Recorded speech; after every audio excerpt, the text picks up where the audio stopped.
Agora, esta noite, quero que vocês abram comigo em uma passagem conhecida das Escrituras, Gálatas, capítulo 6, versículo 14. Mas longe esteja de mim gloriar-me, a não ser na cruz de nosso Senhor Jesus Cristo, pela qual o mundo está crucificado para mim e eu para o mundo. Logo após a guerra, Cliff Barrows e eu nos unimos. Ele liderava o louvor e eu fazia a pregação. Com sua esposa e minha esposa, e nós 4 fomos à Inglaterra, onde vivemos durante o inverno de 1946 e 1947. Naquela época, Londres estava quase totalmente devastada, e uma das coisas que mais me marcou foi que, em meio a toda aquela destruição, entre os escombros, ainda permanecia de pé a Catedral de São Paulo. E, no topo da Catedral de São Paulo, havia uma cruz. Lembro-me também quando a Catedral de Coventry estava sendo reconstruída, pois tinha sido destruída durante a guerra. Estava quase pronta, e uma cruz foi colocada no topo por um helicóptero. Uma enorme cruz de madeira de 25 pés de altura ergue-se acima dos campos de concentração de Belsen. Uma pequena cruz foi colocada por Sir Edmund Hillary, o primeiro homem a conquistar o topo da montanha, enterrada na neve e no gelo do cume do Monte Everest. Agora, muitos de vocês são muito religiosos e têm uma cruz gravada em suas Bíblias ou a usam ao redor do pescoço. E a pergunta que quero fazer a vocês nesta noite é esta: o que a cruz significa para você? Porque todas as igrejas católicas e todas as igrejas protestantes têm uma cruz. Esta é a única coisa em que todos concordamos: a cruz. Todo o mundo cristão olha para a cruz. Porque Paulo disse que ele se gloriava nela mais do que em qualquer outra coisa no mundo. Paulo poderia ter se gloriado em sua educação. Ele era um dos homens mais instruídos de sua época. Poderia ter se gloriado na sua capacidade de falar várias línguas, pois era fluente em várias. Poderia ter se gloriado no fato de ser cidadão romano, mas não o fez. Ou poderia ter se gloriado em certas coisas sobre Jesus Cristo, além da cruz. Seu nascimento miraculoso e espetacular, nascido de uma Virgem Maria, ou o grande ensinamento de Cristo. Mesmo hoje, educadores dizem que nunca houve um professor como Jesus Cristo. Ou sua grande obra social, sua compaixão pelos pobres e necessitados, sua preocupação com os famintos e os doentes, sua incrível ressurreição dos mortos, sua futura glória quando ele vier a governar o mundo e estabelecer o seu reino. Ele poderia ter se gloriado em qualquer uma dessas coisas, mas ele disse: não, eu me glorio somente na cruz. E ele disse: Deus me livre de me gloriar em qualquer outra coisa além da cruz. Mas por quê? Bem, quero que você pense por um momento e olhe para aquela cruz. Era a mais cruel de todas as punições, pois as vítimas às vezes ficavam penduradas ali por vários dias, levando dias para morrer. E nessa ocasião, estavam crucificando 3 pessoas, 2 ladrões, assassinos, e Jesus no meio deles. Os soldados entraram na casa da guarda e trouxeram Jesus com os outros 2 condenados. Eles foram açoitados 33 ou 39 vezes nas costas nuas, com tiras de couro com pedaços de aço nas pontas. Uma coroa de espinhos foi colocada sobre a testa de Jesus. Colocaram uma cruz sobre suas costas. A procissão começou. Jerusalém estava com uma atmosfera quase de carnaval naquela época. E a procissão passou pelas ruas principais para que todos vissem o criminoso e fossem alertados de um destino semelhante caso quebrassem as leis de Roma. Uma grande multidão seguia. Apenas alguns amigos de Jesus estavam ali acompanhando. E Jesus enfraqueceu pela perda de sangue e caiu. Então, Simão de Cirene, um africano, ajudou-o a carregar a cruz. Os soldados seguiram rápida e metodicamente sua tarefa de cravar os pregos nas mãos e o espeto nos pés de Jesus. A multidão rodeava zombando: salvou a outros, a si mesmo não pode salvar. Eles riam, zombavam e faziam pouco dele. Desça, faça só mais um milagre, diziam, mas ele não fez. Ele permaneceu ali. E você sabe por que ele ficou ali? Por você. Porque ele amava você. Porque veja, somente em Jesus Cristo podemos encontrar o perdão dos pecados. Ele estava carregando nossos pecados na cruz. As pessoas me perguntam constantemente, ao escreverem para mim: há alguma esperança para mim? Cristo pode me salvar? Prostitutas, alcoólatras, ladrões, assassinos, prisioneiros, pessoas cheias de preconceito racial, pessoas que têm em seus corações o antissemitismo. Há esperança para mim? Pessoas que cometeram muitas coisas más, tanto publicamente quanto em particular. Há esperança para mim? Um bispo de uma igreja em outro país veio até mim certa vez, já faz alguns anos, e me disse que não acreditava que estava salvo. Ele disse: estudei teologia na Inglaterra. Sou bispo há tantos anos. E ele me disse quantos anos. Mas ele disse: tenho tantas dúvidas, tantas incertezas sobre se meus pecados estão perdoados e se estou indo para o céu. E ele me disse: vim até você para pedir que ore por mim e ore comigo.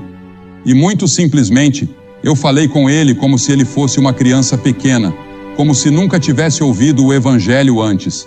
Lágrimas começaram a correr por seu rosto. Conheço um homem em St. Louis, pastor de uma grande igreja, que foi convertido a Cristo enquanto pregava. Ele nunca havia conhecido Cristo e, de repente, o Espírito de Deus falou com ele. Conheço um homem aqui em Boston, pastor de uma igreja que estava morrendo, que tinha uma educação brilhante em um dos grandes seminários teológicos daqui. E sua pequena filha adoeceu, e ele pensou que ela estava morrendo. Ele disse: Senhor, se tu levantares minha filha, a partir de agora voltarei-me para a Bíblia e pregarei nada além da Bíblia, e aceitarei tua palavra como a palavra de fé. E foi o que aconteceu. Dentro de um ano, sua igreja estava lotada. Hoje, ele é pastor de uma grande igreja na Flórida. Alguns de vocês o conhecem. Paulo se gloriava na cruz, porque ela é o único caminho para a salvação. Nada mais pode salvar. A cruz é o único caminho. A Bíblia diz que existe um caminho. Há outros caminhos para a salvação. Ensinam muitos mestres que parecem corretos, mas que no final levam à morte. Há apenas um caminho, pela cruz. E essa é uma das razões pelas quais as pessoas não gostam de falar sobre a cruz ou sobre a exclusividade da salvação. Gostamos de pensar que existem muitos caminhos, existem muitos modos de adorar, muitas formas de orar, e Deus ouve as orações de todas as pessoas ao redor do mundo. Qualquer pessoa que clamar pelo nome do Senhor será ouvida. Mas há apenas um caminho delineado na Bíblia, e eu, como ministro do Evangelho, devo declarar a vocês o que o apóstolo Pedro disse.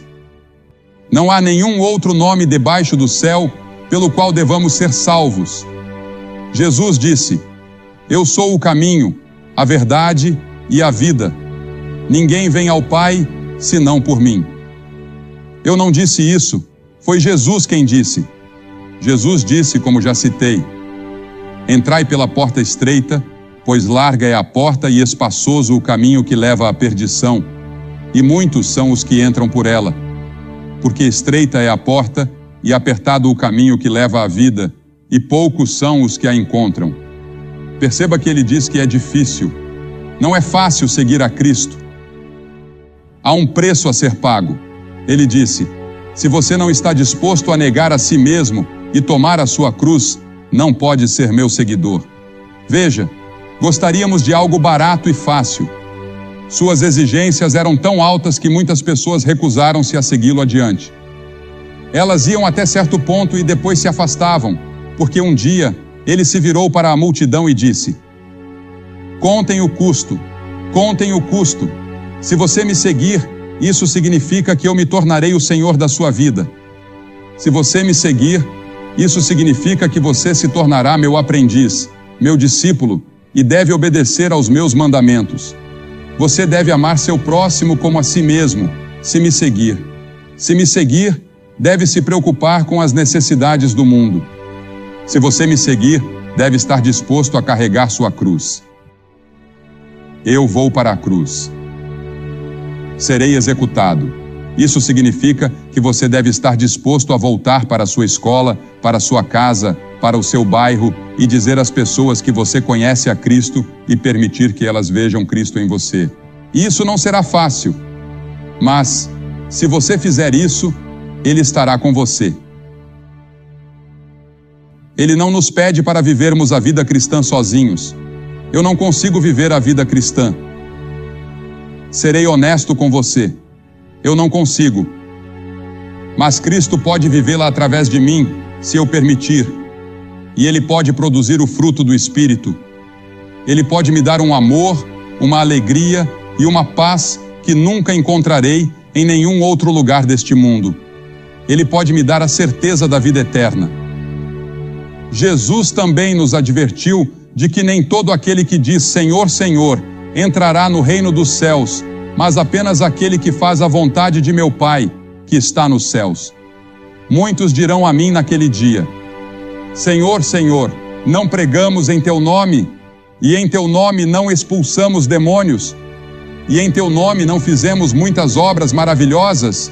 E então Ele dirá: Nunca vos conheci. Apartai-vos de mim, vós que praticais a iniquidade. Veja, você pode ir à igreja, pode ser uma pessoa boa e talvez nunca realmente conhecer a Cristo. Conheço muitas pessoas que vivem vidas morais e são agnósticas ou até ateias. Chega um ponto, um momento em algum lugar, em que você deve receber Cristo em seu coração. Paulo se gloriava na cruz porque ela expressa a profundidade do pecado, porque mostra o amor de Deus, porque é o único caminho para a salvação. E por fim, porque ele sabia que a cruz trazia uma nova dinâmica para a vida. Uma vez que você esteve na cruz, você nunca mais será o mesmo. Portanto, se alguém está em Cristo, é nova criatura. As coisas velhas passaram, eis que tudo se fez novo, diz a Escritura. Você nunca será o mesmo depois que vier a Cristo. Lembro-me da noite em que vim a Cristo. Eu estava com cerca de 300 ou 400 outras pessoas e fiz meu compromisso com Cristo. E enquanto estava ali, senti-me um tolo. Pensei em me virar e voltar. Uma mulher ao meu lado estava chorando e eu não tinha lágrimas. Não sentia nenhuma emoção, exceto o medo de estar em pé diante de tantas pessoas. Mas fui para casa naquela noite e lembro-me de que era uma noite de luar. Vivíamos em uma fazenda, e eu olhei através do campo e da floresta e soube que algo tinha acontecido comigo naquela noite. No dia seguinte, se você tivesse me perguntado o que havia acontecido comigo, eu não saberia explicar. Agora eu sei. Aquele primeiro passo foi tão fraco, e minha fé era tão fraca, e eu tinha tantas dúvidas. Mas, que coisa incrível! A transformação que começou a agir em minha vida ao longo do tempo foi tremenda.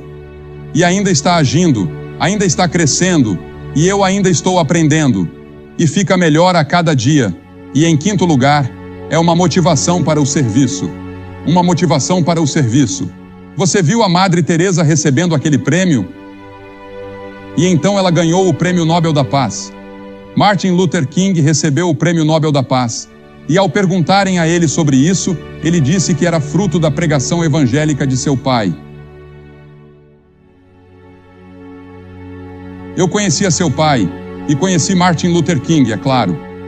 E seu pai sempre pregou o evangelho e acreditava na cruz, assim como Martin Luther King Jr. Você conhece a Cristo? A cruz é uma motivação para o serviço. O que motiva você? A sair e ajudar os famintos, os pobres e os oprimidos? Meu filho passa boa parte do seu tempo no terceiro mundo, ajudando os pobres e os necessitados, indo a pequenos dispensários e hospitais, enviando médicos para ajudar essas pessoas. Ele estava em um desses barcos no Mar da China, ajudando a resgatar refugiados há alguns anos. O que o motiva? Por que ele vai para algum lugar na África ou para a Nova Guiné?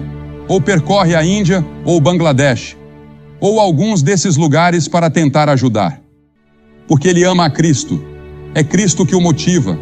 O que motiva você? Ou você sequer tem alguma motivação para ajudar os outros? Paulo se gloriava na cruz porque sabia que ela garantia uma vida futura. A cruz foi seguida pela ressurreição, pois Deus estava em Cristo reconciliando o mundo consigo mesmo. E a Escritura nos diz, em um grandioso hino no livro de Apocalipse, capítulo 5, e cantaram um novo cântico dizendo: Tu és digno de tomar o livro e de abrir seus selos, porque foste morto e com teu sangue compraste para Deus pessoas de toda tribo, língua, povo e nação, e para nosso Deus fizeste reis e sacerdotes, e reinaremos sobre a terra. Que futuro glorioso temos por causa da cruz. Alguns de vocês estão assistindo pela televisão. Pegue o telefone, ligue para o número que está aí agora, fale com a pessoa e conte sua necessidade. Compartilhe com ela e ela falará com você. Você pode encontrar a Cristo hoje à noite, ou encontrar ajuda para seu problema ou sua necessidade, seja qual for. Agora, qual foi a atitude da multidão que estava lá naquele dia? Cristo morrendo na cruz. Primeiro havia a atitude de apatia. Sentados, eles o observavam ali. Isso é indiferença. Muitos estão aqui esta noite completamente indiferentes ao que estou dizendo e ao Evangelho. As zombarias, os abusos e as atrocidades daquela antiga multidão pagã foram menos dolorosas para Cristo do que ver, ao longo de todos esses anos, a indiferença que persiste. Aqui na Nova Inglaterra, não há lugar no mundo que tenha recebido mais do Evangelho ao longo de sua história do que vocês. Quantos hoje são indiferentes? A quem muito é dado, muito será exigido.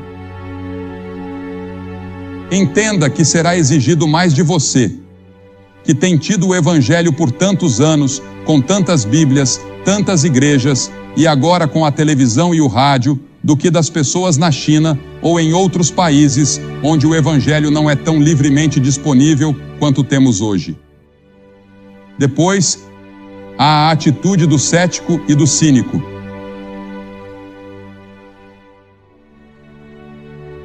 E os que passavam blasfemavam dele, meneando a cabeça e dizendo: Ah, tu que destróis o templo e em 3 dias o reedificas, salva-te a ti mesmo e desce da cruz. Há céticos aqui esta noite, eu sei disso. Muitos céticos já vieram às reuniões e tiveram suas vidas transformadas. Lembro-me de um grande cientista da Universidade de Minnesota que veio, cético.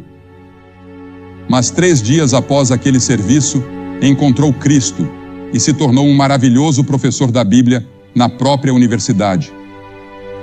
E então, há a atitude que salva. Estavam junto à cruz de Jesus Maria, sua mãe, Maria, a irmã de sua mãe, e Maria Madalena. E havia a atitude do centurião que declarou: verdadeiramente, este é o Filho do Deus vivo. Minha esposa nasceu e foi criada na China. Em chinês, a palavra venha é escrita com 3 caracteres, cada um representando uma cruz com uma pessoa nela. Estamos traduzindo hoje à noite para o chinês, tanto o mandarim quanto o cantonês. A cruz, em todas as línguas, significa: venha para a cruz, encontre a salvação. Venha para a cruz e encontre a paz. Venha para a cruz e encontre o perdão. Venha é o convite de toda a Bíblia. Vinde a mim todos os que estão cansados e sobrecarregados, e eu lhes darei descanso. Venha para a cruz. Estou pedindo a você esta noite para vir à cruz. Você pode perguntar: o que eu preciso fazer? 3 coisas. Cristo pagou o preço na cruz. Ele ressuscitou dos mortos. Esse é o coração do que chamamos de boas novas, o Evangelho. As boas novas são que Deus ama você. Ele deu seu Filho para morrer por você. Ele perdoará seus pecados e lhe dará a vida eterna esta noite. Você não precisa esperar até amanhã. Esta noite. Isso é o Evangelho. mas você precisa recebê-lo. Como você o recebe? Primeiro, arrependendo-se do pecado. Isso significa virar, mudar seu pensamento, mudar sua mente, mudar sua atitude e seu modo de viver. Deixe que Cristo assuma o controle de sua vida. Isso é arrependimento, dizer a Deus: pequei e estou arrependido. Perdoa-me. Isso é arrependimento. Mas então, você deve recebê-lo pela fé. E essa palavra fé pode ser um obstáculo para você. A fé significa que você se entrega totalmente a Cristo. Assim como estou em pé neste palco, com meu corpo comprometido com este palco, você deve se comprometer totalmente com Cristo. Toda a sua esperança está nele, e somente nele. Ele se torna aquele em quem você confia totalmente e completamente para a sua salvação. Certa vez, um pastor estava pregando sobre o ladrão na cruz, e um homem da congregação gritou: "E quanto ao ladrão na cruz?" E o pastor rapidamente respondeu: "Qual ladrão? Pois veja, um morreu perdido, e o outro morreu salvo. E essa é a única história de arrependimento de última hora em toda a Bíblia. Então, é melhor você não esperar. A Bíblia diz: hoje é o dia da salvação, agora é o tempo aceitável." Em nenhuma parte da Bíblia há a promessa de um amanhã. E Jesus disse que você deve fazer isso publicamente. Ele disse: "Se você não estiver disposto a me reconhecer publicamente diante dos homens, eu não o reconhecerei diante de meu Pai que está nos céus." É por isso que peço às pessoas para virem à frente publicamente. Veja, vir à frente não salva você, mas é um símbolo de uma decisão interior que você está tomando em seu coração. Você está vindo e ficando de pé com Cristo na cruz, dizendo: "Ao vir, eu me arrependo do pecado.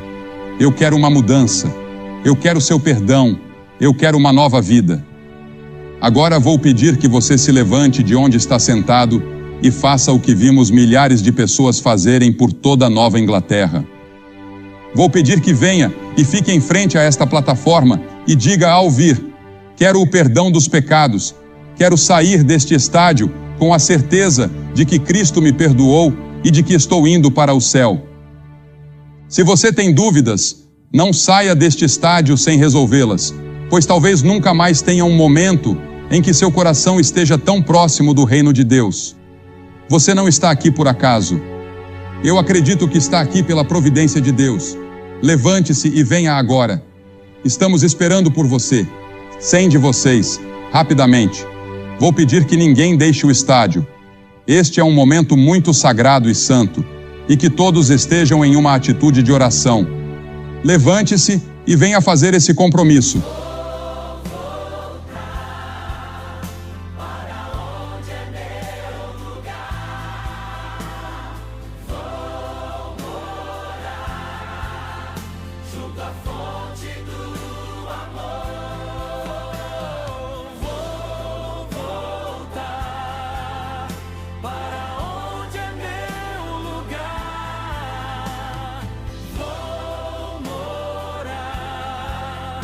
Junto à fonte do amor. Eu espero esse dia chegar, quando Cristo vier me buscar, pra me ver no lar.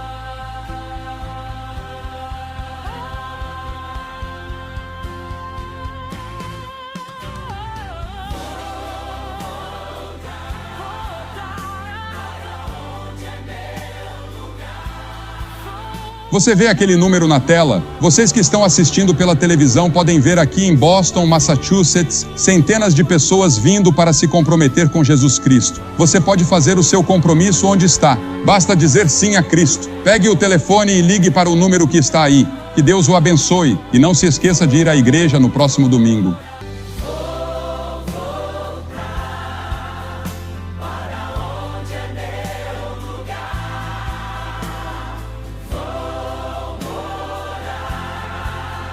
Junto à fonte do amor,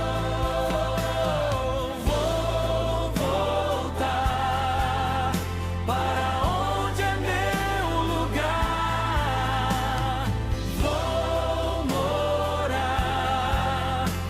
junto à fonte do amor. Eu espero esse dia chegar, quando Cristo